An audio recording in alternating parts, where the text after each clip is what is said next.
سلام بنات، نتمنى تكونوا في صحة جيدة.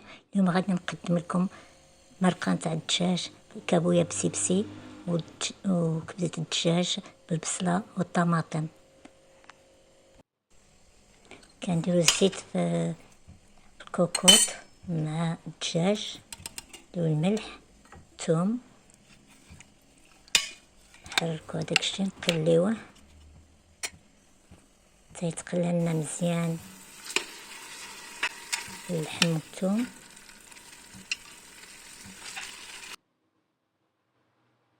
كنقلبو فيه، نزيدو البصلة ونقليوها حتى تدبال.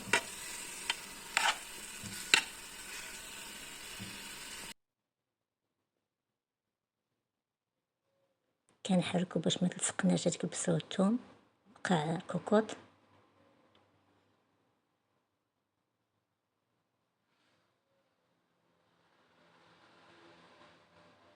كنزيدو التوابل، الخرقوم، البزار، سكينجبير، الملح، حنا ديجا درنا الملح.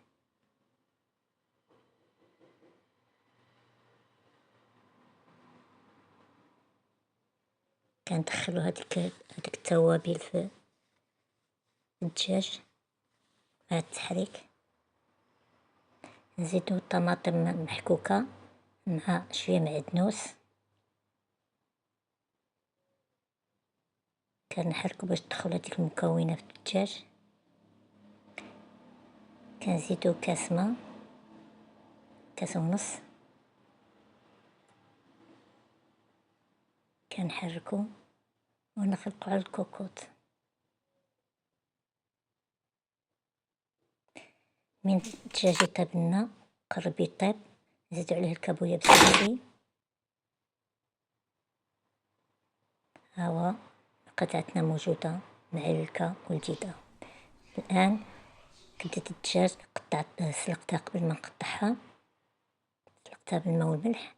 كاين طماطم محكوكة، البصلة محكوكة، البصار، الفلفل الأحمر، سكينجبير، كمون، ثوم، معدنوس.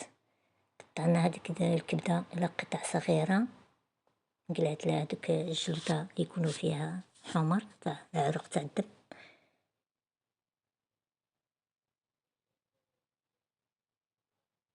أنا عندي كمية قليلة تاع الكبدة. درت الزيت في المقلة، درت البصلة تقلب في الزيت، زدت لها الثوم، قليتهم مزيان حتى دبالت البصلة.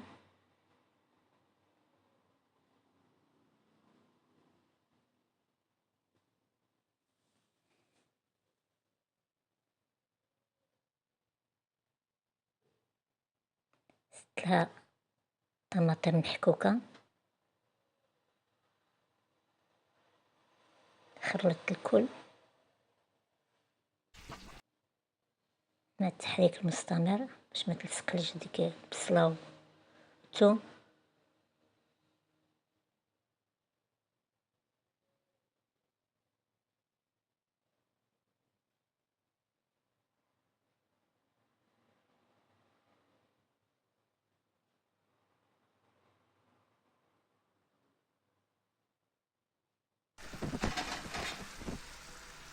ضربت لها الطماطم، التوابل، البصار، الفلفل الأحمر، سكينجبير وشوية كمون. زدت عليهم الكبدة مقطعة قطع صغيرة، هي ديجا راها مسلوقة نص سلقة.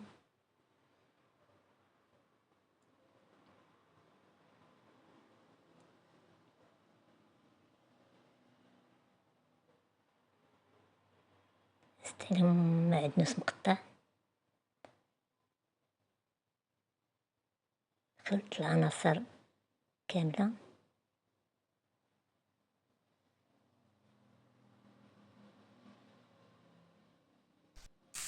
هاهي الكبدة متاعتنا موجودة، هاهي مشحرة.